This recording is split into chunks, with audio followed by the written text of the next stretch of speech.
Okay, so we're talking about the Mermaid Waifu. And honestly, I just got beef with this one that I gotta get off my chest real quick. Imagine you're on a boat in the middle of nowhere, and the mermaid comes out of the water, basically out of nowhere like a hooker, and it's just like, me take you for a good time, not a long time, free of charge. And of course, knowing myself, my response probably be something crazy and random. Ah! Ooh, that brother's floating. Hey, get up, you ain't hurt. She needs some milk. She has water. Okay, a little violent, but understandably so. I'd be scared, and I'm the captain of the ship, mostly because I'm the only one on the ship. But if I'm the only one on the ship, I'm likely doing all the cleaning. A mermaid can't be popping out of nowhere, putting her grubby hands on my ship. Just because you live in water don't mean you clean. I know those fish, sea turtles, dolphins, SpongeBob, and Patrick be doing in the water. And let me tell you right now, it ain't right. Y'all ain't right. Y'all don't understand. I'm a black man who cannot swim. To a person that can't swim, everything in the ocean, pond, pool, puddle, female sink, sewer, whirlpool, dead pool, a baptism, a christening, is evil. Tickle biggies or not, if she ain't using those girls to float, then in Houston we have a problem. Cause how the hell do you arrive near my boat in an ocean? Oh, what's that? You have fins, no legs. Well, where are they? You ain't answering fast enough. Why aren't you talking? Fight back! Fight back! Use your hands, not your head. We can do this all day. One eternity later. Woo! Oh my god, that was a workout. Woo! Okay, now talk! Why the hell would a man want to deal with a woman with no legs and smelly fish pun pun? I can't get in the bed with a mermaid and take a whiff of the clean, unfiltered air, only to then get smacked by the cold reality that I'm about to smash a fish. And fish pun pun smells like fish, and fish stink. Not to me. Silence! And don't get me started on the legs. Most men can barely deal with a woman with legs. You think I want to deal with one with none? Oh, but you're hot with tickle biggies, so that makes it better, right? Wrong! There are beautiful tickle biggies on land. Why the hell would I go in the water with no air to find a pretty woman with tickle biggies? I can do the same thing up here for free without dying while doing this. Sniffing the nice, cold, unfiltered air. We all know theoretically if you want to get to a mermaid, you gotta get in the water. And why is that? Because she ain't coming on land. She ain't got no legs. How long can she even stay on land?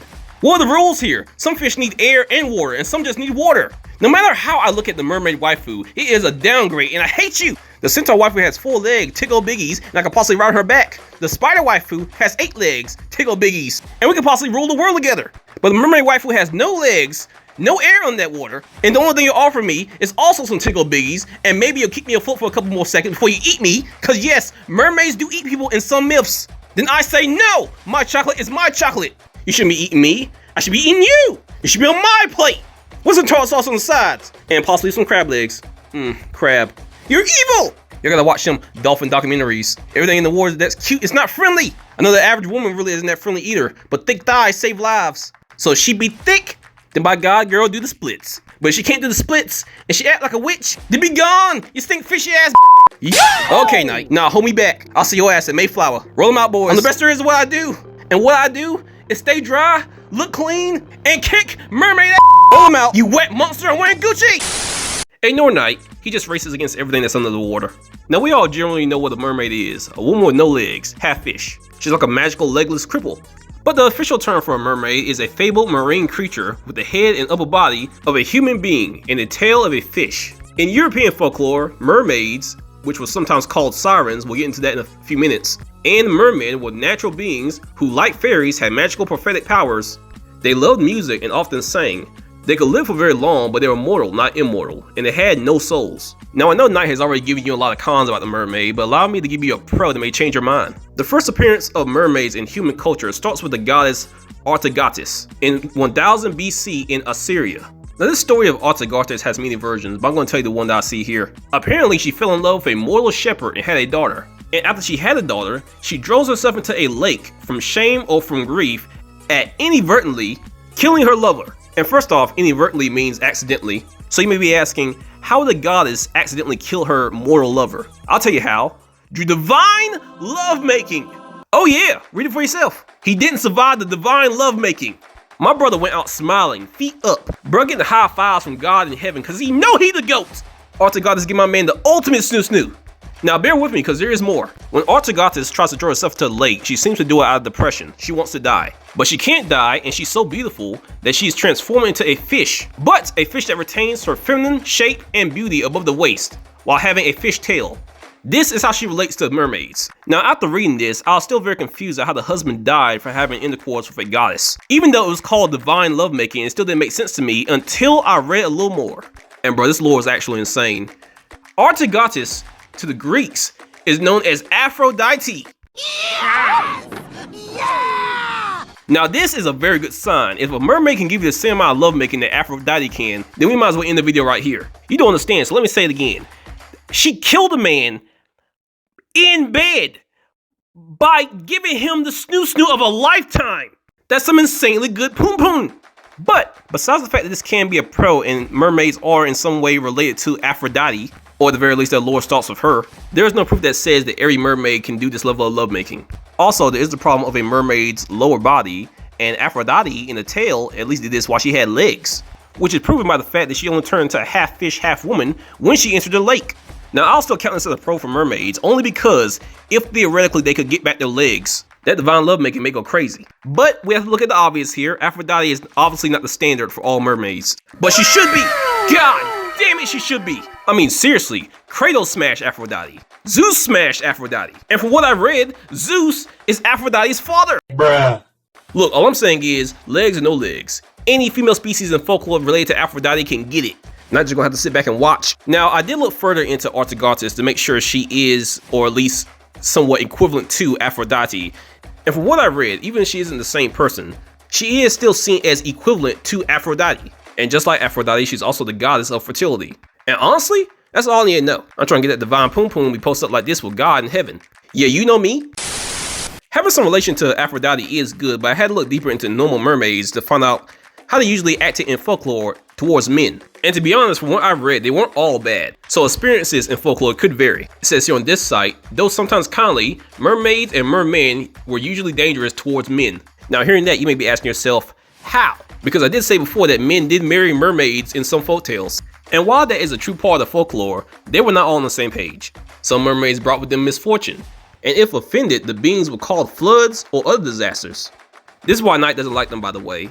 If a tsunami ever happened, he would lose his mind. Trust me on this, you should see him in a 12-foot pool. He looks like a road turd in water. Anyway, I also read that if a sailor on a voyage was to see one, they would consider it an omen of a shipwreck. Mermaids also canonically lured mortals to death by drowning, and they would also entice young people to live with them underwater, which you know would cause them to die. Now this is why Knight thinks that mermaids will eat you, because what else would a sea monster do with a dead body underwater besides eat it? And we all know that there are fish that do eat humans. However, I got correct Knight on this. I found nowhere in my readings that mermaids eat humans. Instead, they seem to eat marine life, and marine life is all plants, animals, and other organisms that live in the ocean and in salt water. And yes, this does include single-cell plankton. Nagging Neptune! You back, you twisted tongue! You will not lick me! Yeah, so that sucks for him. Couldn't be me. Now, while mermaids may not eat people, I have found proof that sirens do. And sirens and mermaids, while they are similar, are not the same. Sirens are only talked about in Greek mythology, whereas mermaids are talked about in various folklores. And they're often depicted as having the body of a bird and the head of a woman. But this does state that later, their interpretation of sirens was merged with mermaids, which is why some people get confused between the two, because sometimes they are depicted as with having fish-like bodies. And they're also known as singing enchanted songs that lure sailors to their doom. So they also sing like mermaids, but mermaids, they drown you and try to get young men to come into the water with them. While a siren song can put a sailor in a trance, and this trance will lead sailors to dangerous areas, or in other words, areas with rocky shores that'll lead the ship to crash. So no, even though they're very similar, they're not the same. And I'll talk about sirens in another video since they're so different. But now, I must focus on the mermaid's biggest con, her fish-like body. Now take a good look at these images back here because I didn't make these, this is what I found. And since a mermaid is fictional, one can only assume what the body will look like.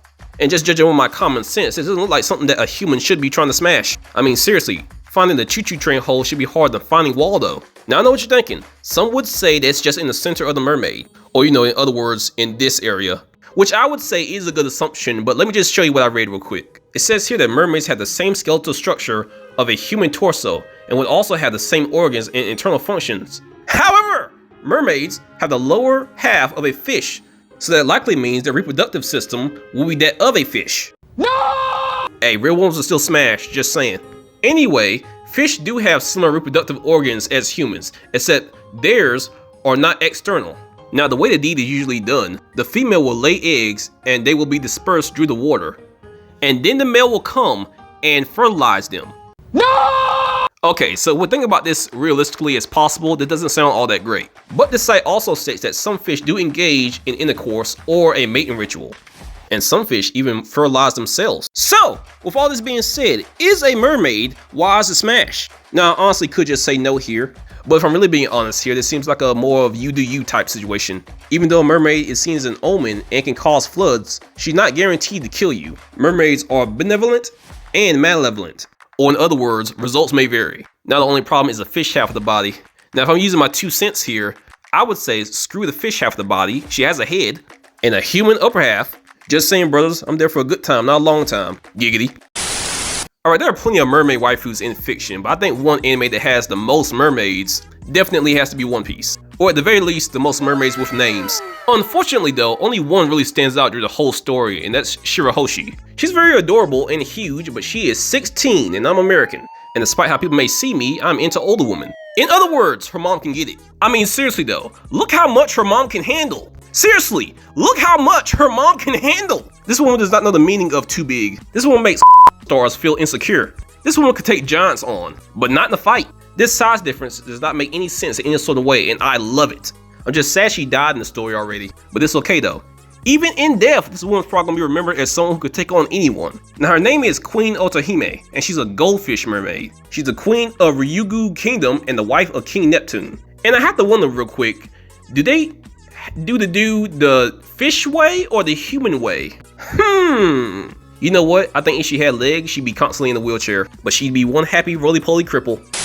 Next one up, Miro. I'm not saying her full name because that thing is long. She's from the anime My Daily Life with Monster Girls, and she is a princess, but she's also a masochist. Yeah, you heard right. Girl loves being tied up and NTR'd. She needs some Jesus. You already know she don't got a father. I looked it up. And nope, father is unnamed and unheard of. Bro saw the cow woman in this universe and was like, Goo goo gaga, I want milk. And from that day forward, he only swam in the good old white stuff. Tragic! Also, one good fact about her is her body naturally secretes a slimy substance to keep her skin moist. I'm gonna be honest, this girl had legs, she'd be overpowered because she is bad! But her mom is still better. Hoo-hoo, giggity. Last one, Aquarius, also known as the water bearer from Fairy Tail. Now her race isn't specifically called a mermaid, it's called a celestial spirit, but details, who cares? The description I found of her describes her as a royal blue mermaid, and that's good enough for me. And her description also says she has a large bust, so smash! With the tartar sauce. Now the one thing that makes Aquarius better than the other two is that she actually can make legs for herself. Now I'm gonna assume some kind of magic was used, but either way, thick thighs save lives and she's a swimming instructor. Oh my god, Knight will love this one. Knight, get in here. What? Huh? Fish, evil, no! If the fish ain't on my plate, I don't want it. Say with me now, viewer. Fish aren't friends, they are food. Fish aren't friends, they are food. No, you can't even eat a mermaid. There's folklore that specifically speaks against that. Aw man, that's true. Well, we can always curb stomp them. Your hatred of the fish is irrational. I don't give a damn. Do you know everything that lies under the water? No, you don't. 1 second, it's nothing. Next second, it's mermaids. Then the next second, Cthulhu. Then the next second, Aquaman. With Amber Heard. Ugh. I hate them all. Just ask Johnny Depp voice. Fish aren't friends or good life partners. They are food. And they are evil, and they are beneath you. Now say it with me, squad. Squad? Okay, fish you guys have a good day. And tell us what you think in the comments. And would you smash a fish waifu? Oh my gosh, shut up!